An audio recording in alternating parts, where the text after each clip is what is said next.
of Skyrim, sky-shattering boom. And so the tongues free.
With the return of the dragons, the world watches Skyrim with bated breath.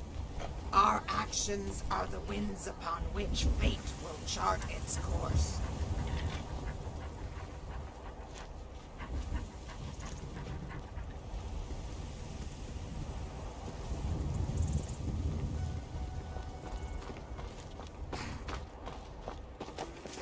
Stupid dog.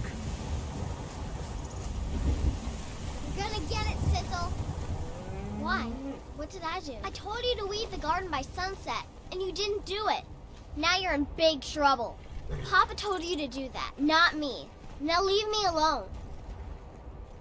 I wish I could be an adventurer like you, and go wherever I want. If you beat up my sister, Sissel, I won't help.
You've got a lot of nerve showing yourself in this town again. What do you have to say for yourself? Stupid dog. Is that so? Does the name Gleda ring a bell? The star beauty of my farm? Kidnapped by a drunk lout and sold to a giant? You better remember her right fast before I call the guards and have you hauled away. You're damn right it does. I'll never breed another prize-winning goat like Gleda. And don't you think of coming back to Rorikstead until you get her back from that giant.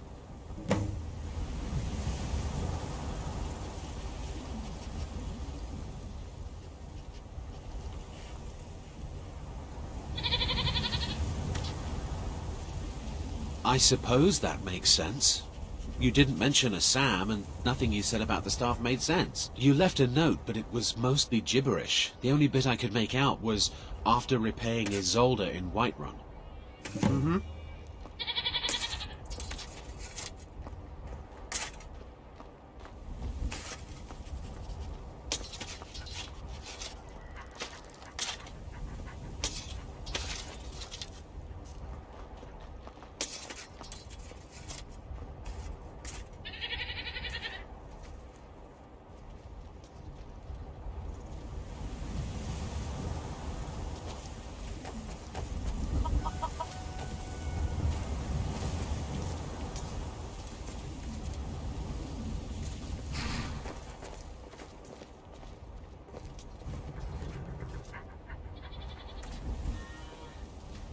Aye.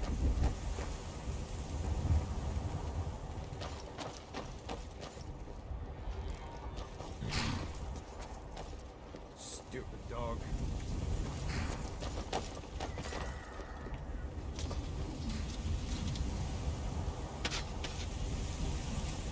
Do yourself a favor and don't have children. They're good for nothing at all. You look like you've seen your share of adventure. I envy you that. In fact, maybe you can help me with something. I want to be an adventurer like you. My father says I can't. He says he needs me to stay here and work the farm.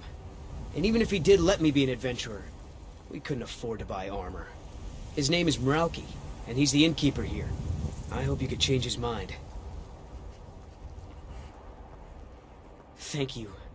I can't stand the thought of being trapped in this village for the rest of my days.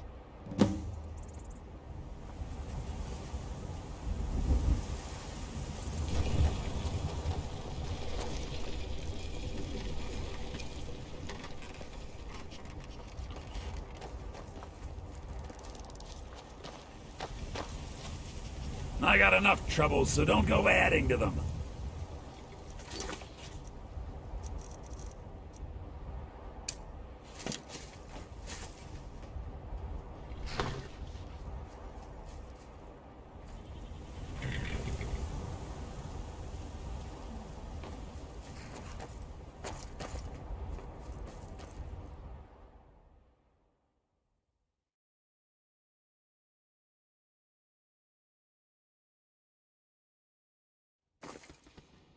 Come on in. We got warm food, warm drinks, warm beds.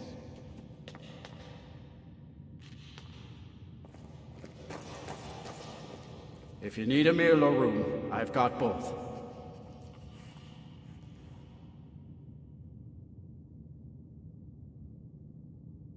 My son? Eric? What about him? Did something happen? Is he all right?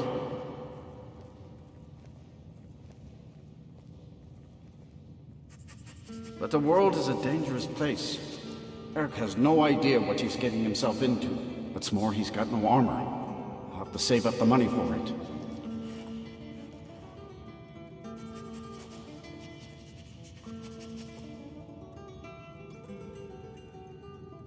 You would give your own coin to help my son? I'm moved by your compassion. Your kind deed will not go unrewarded, my friend. Tell Eric I've changed my mind and will visit Whiterun soon to fit him for armor.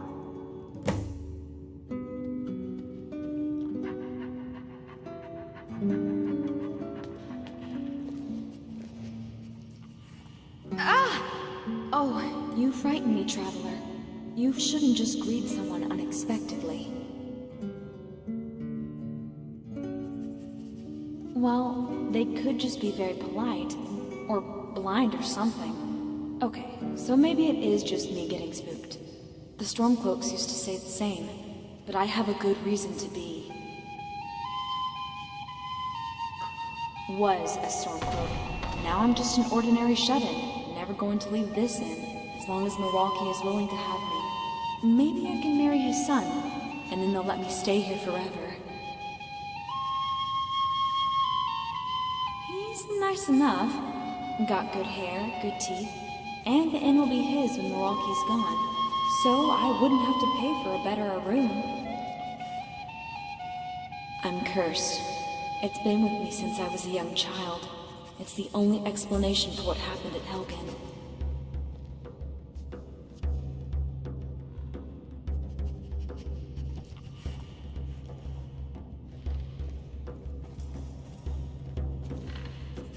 No, I'll starve to death first. I am a daughter of Skyrim. I don't fear death. I fear fear. And spiders. But everyone's afraid of crawlies.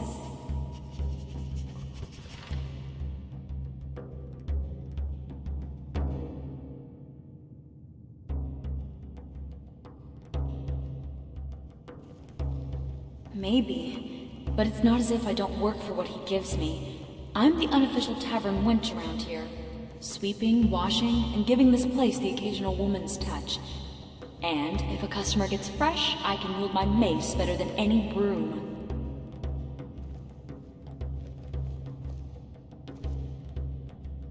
Oh, lots of things, although they usually happen at night. And when I'm alone. But I can't take that chance of them happening when others are around. I'd go out and help Redlith pick out cabbage heads. Only they wouldn't be cabbage heads. They'd be the heads of little children.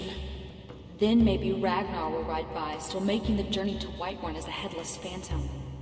Or maybe I'd visit Rorik's manor, and that bear he has mounted on his wall will come alive and reach down and bite him, right while he's cooking.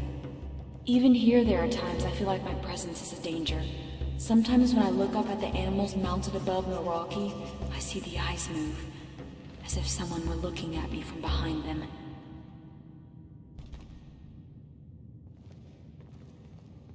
It's always been a part of me. You see, my mother told me that I nearly died in childbirth.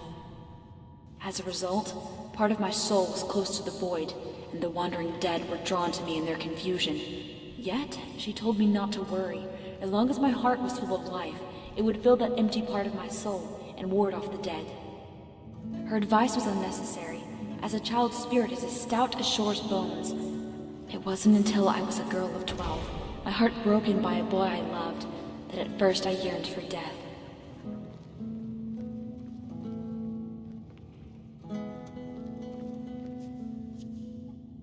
Yes, I thought he loved me, but I was nothing but a toy for his amusement. It cut deeper than any sword, and hurt me more than any loss I could ever experience as a woman grown. Funny as it is to say, there is nothing more emotionally wrenching than a young girl experiencing her first heartbreak. I wanted to die more than anything, and our case saw fit to grant my wish. Indeed, that night, as I lay in my bed, the air was so cold, and even in the middle of the sun's height, I huddled under the covers, trying to stave off the cold. I had reached a point where I felt I could sleep, when I heard it. The breathing. No matter how much I shrunk into my covers, I couldn't avoid that foul hiss, but I dared not look. Then came the sound of footsteps walking to my door. I was about to go into shock when I heard my mother's voice.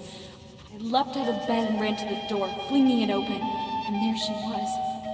My mother, holding a candle, and standing over her shoulder was a wraith.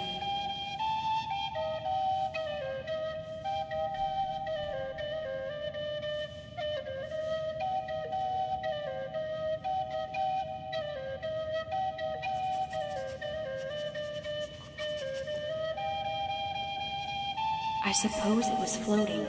I never bothered to look at its feet. I just closed my eyes and prayed. I asked Arcane not to take our souls and to fill my body with life. I asked Mara for her to bless my mother and to strengthen the bond between us.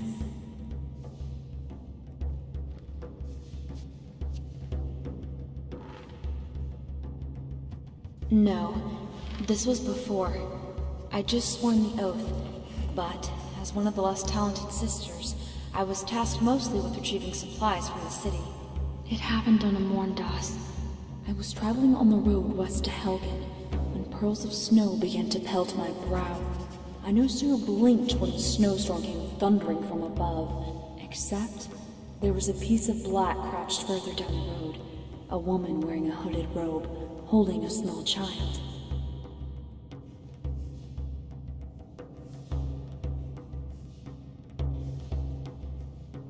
Indeed, I swore an oath to Ulfric Stormcloak, my brothers and sisters, but my oath to the gods came before this menial task. I called out to her. I was relieved when she stood up, but the relief was short-lived. She scurried off into the forest.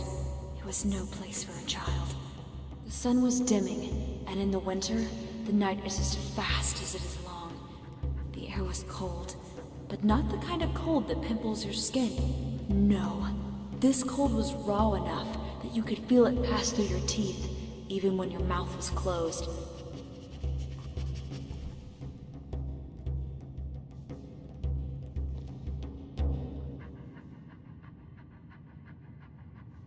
As I said, no place for a child. So I hurried after her. Best I could tell, she was headed towards Orphan Rock, the one place every Nord child in Helgen fears.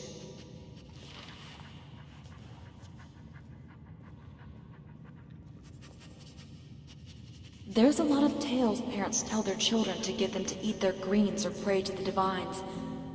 One of them is the story of the Hag-Craven of Orphan Rock. They used to say if you didn't pray to the Nine, Arkay would send the old hag to kidnap you in your sleep.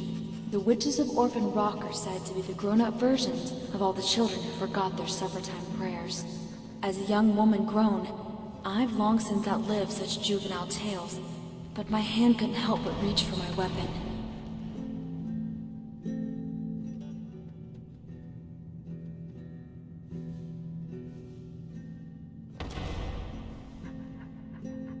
Darkness set in.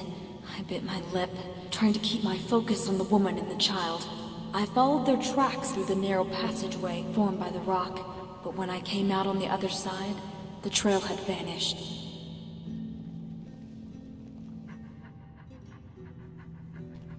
I found myself standing in a plot of followed dirt, empty save a rock marker. I called out again to the woman, but there came no answer. Then I called out once more, and then came a reply. It was a knock, like knuckles rapping against a door. And with each knock, the noise grew louder. No, not louder, closer. I swiveled around, and in my panic I dropped my mace. It wasn't until I'd reached for it that I saw it. The snow jumping off the dirt, as if the knocking wasn't coming from behind me, but beneath. Higher and higher, until it was right under my feet. And that's when the clouds shifted, and the moonlight lit the marker in front of me. It wasn't a rock marker. It was a grave marker.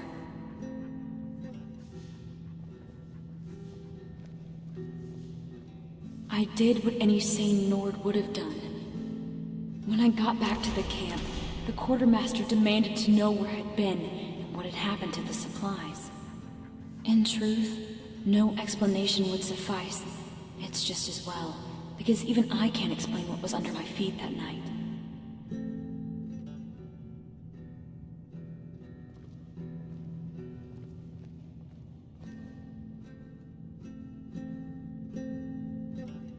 That's what I told my brothers and sisters back at the camp.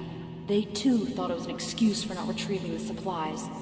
It didn't help that I was known for telling stories by the campfire. To them, this was just another tale I had cooked up like a chef makes beef stew.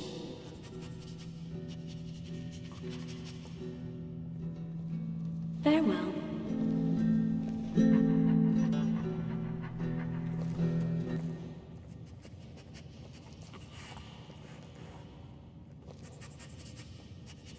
Thank you, friend. I'm saving up to buy a new lute and, well, you know, musical instruments don't grow on trees. Well, actually some are made of wood, so I guess technically they do, but you understand what I mean. I play Nord music mostly. They don't like it when I play anything else.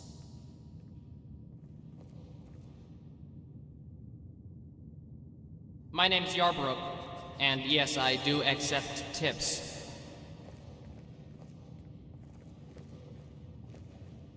No reason. I heard this place needed a bard, so here I am.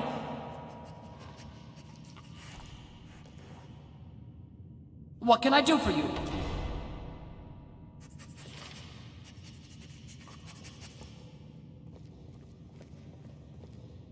Oh, a fine request. I would be happy to play this for you.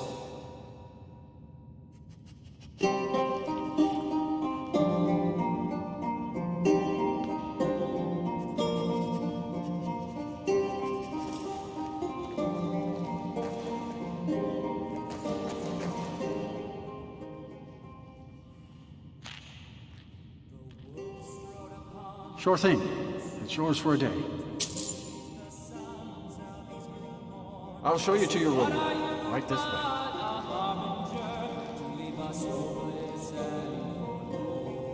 Let me know if there's anything else you need. The wolf bore its fangs and spread its claws and tore at its own hide. Drink the blood and become my sons, or by dawn you'll never survive. And so the pack was born again as the wolves of your massacre, to rule in life and serve in death as the moonlight bound hunter. And so the pack was born again as the wolves of your massacre, to rule in life and serve in death as the moonlight's dark hunter.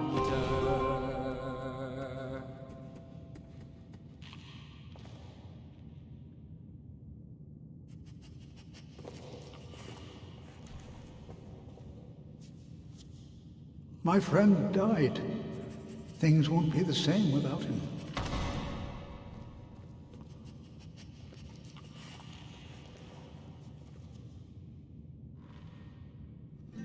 Have you met Rorik? He owns these lands, and it's from him that our village gets its name. We've been friends for many years now. Rorik fought for the Empire in the Great War. He was gravely wounded, and so was brought before me. I was a healer then, you see. We were as close as kinsmen, and when Rorik returned home, I came with him. I'm happy to spend my twilight years here with my good friend.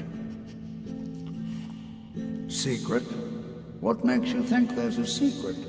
There are no secrets here, my curious friend. Our prosperity is simply the result of hard work, good fortune, and the blessings of the gods. Until next time.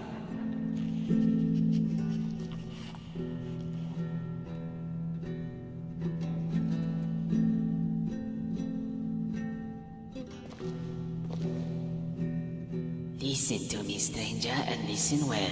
The Khajiit caravans are not to be trusted. Sanyon says betrayers shave their rear ends to resemble the Nord ones they are fond of licking. But Zajira, she is loyal to the tower. Her rear end is not shaved.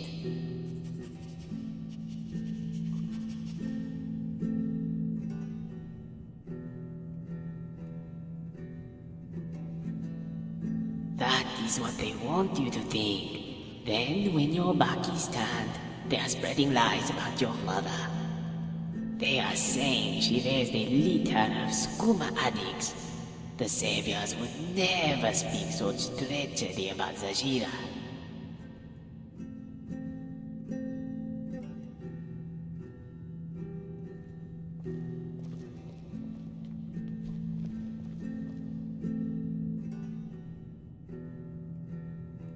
They are traitors.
If you are loyal to gold, you betray the saviors.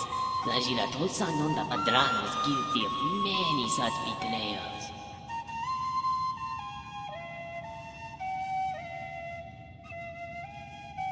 He is a Talmor agent and Zajira's friend. She sends him letters by courier. It has the list of names and locations of potential Talos worshippers. Sanyon then kills the infidels and makes a tableau. That is a fancy elf word for a murder party. This gets the attention of the Stormcloaks, who then redouble their efforts against the Empire. The saviors get stronger, and Zajira gets a skooma. Everybody wins.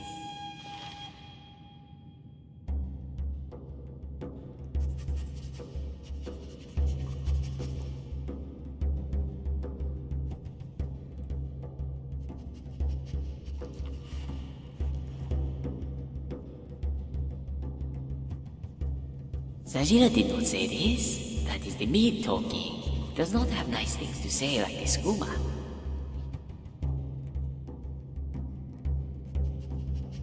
Oh no, they cannot transport the skooma to Zajira. It is not allowed. For this, there are peddlers in Sanyon's employ. You may see them on the road from time to time. They smell of hay and skeevers.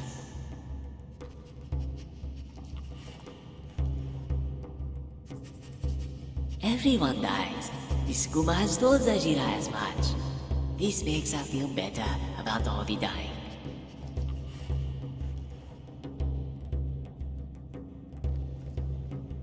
Alright.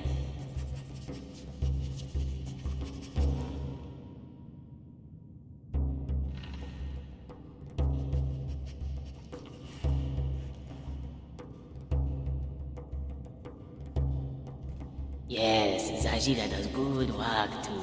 The bodies west of Deeperwood, that was her doing. People come to pray to the false god. Zajira sometimes warns them that Talos is but a man. Yet still they pray. Zajira has no choice but to tell the saviors of their blasphemy. She thinks it would be best if they die. Then they can meet Talos in the next world, where he is just another man, scratching himself and smelling his fingers.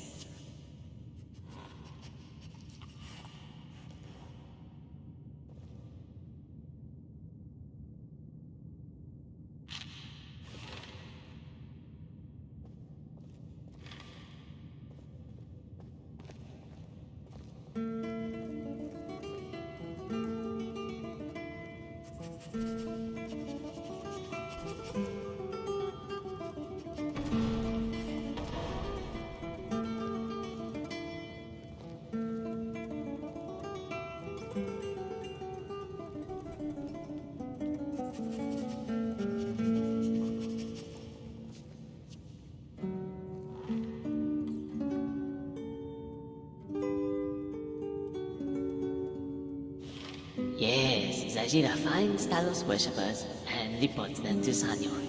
Right now, she is shadowing the one called Sonia. She is waiting for her to leave the inn and contact her fellow Talos worshippers. Zajira has waited a very long time.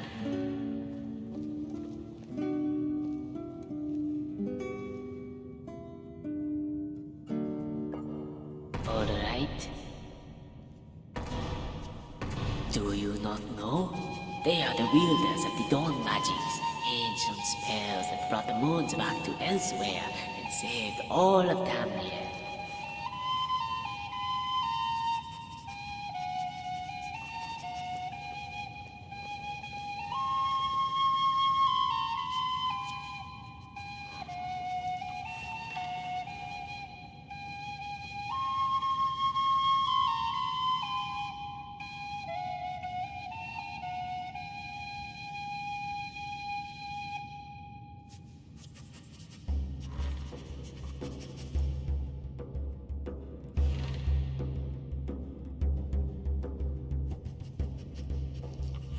Oh yes, many in elsewhere told the story of how the saviors filled the sky with light, and when it faded, the moon stood in its place.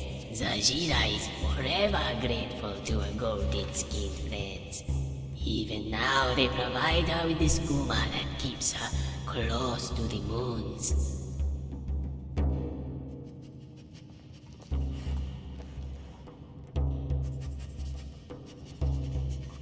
Why? Do you have some? Why are we wasting time talking?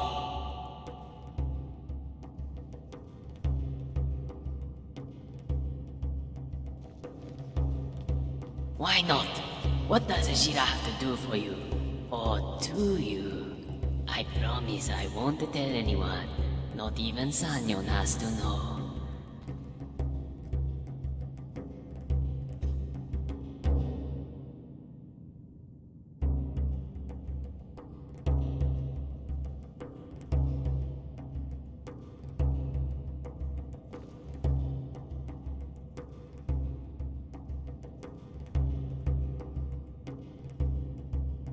Then you are wiser than most.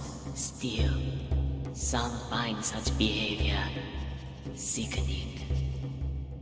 But Zajira does not care what Madran says. It is not wrong to surrender to a feeling.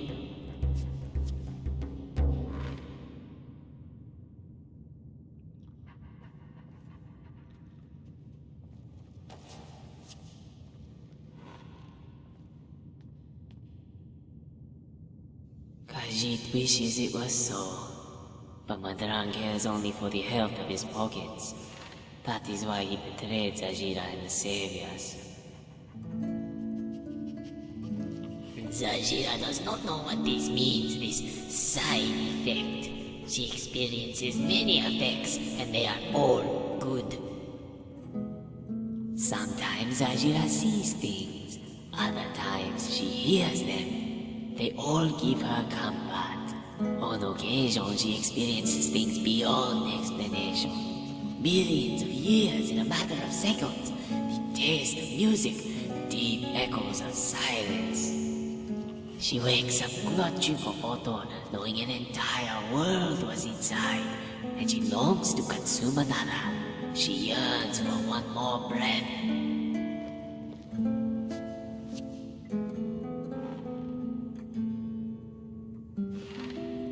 Moons guide you.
Greetings, dearest America.